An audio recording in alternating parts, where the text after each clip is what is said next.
Stitches for Kindness, written by Carissa Lovvorn, illustrated by Joshua Wichterich. This book is dedicated to those who suffered great loss during a time of uncertainty.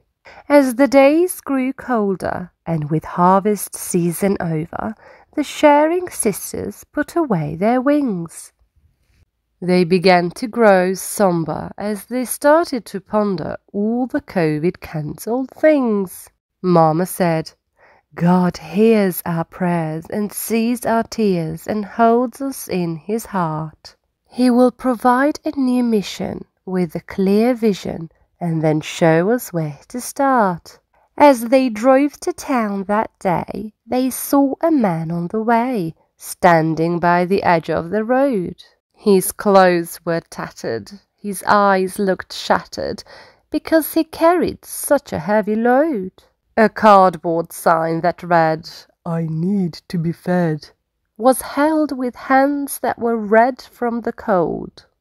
With worried looks on their faces, the girls called on God's graces, and His answers can be ever so bold. Mama said, "My girls, don't fret. We'll make this right yet. Let's go find him food and a stitch of clothes." With their lists in their hands, they checked out every brand and said, "Yes, we will take some of those."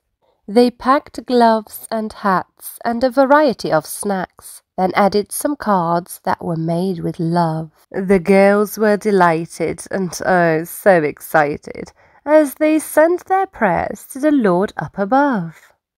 Without a trace of a frown, the girls wore their crowns as they headed to a place built for warmth. There they found that lonely man who reached out his hand and carried out what God had set forth. Mama said, "My dear children, you must listen. We have a duty to help those in need. If we each do our part and give with all our hearts, God's love will forever succeed." And the king will answer them, "Truly I say to you, as you did it to one of the least of these my brothers, you did it to me." Matthew 25:40. Did you like this book? It was a good story, wasn't it? Let's help others. Storytime with Gitte. Subscribe. Be good for Mommy and Daddy. Bye bye.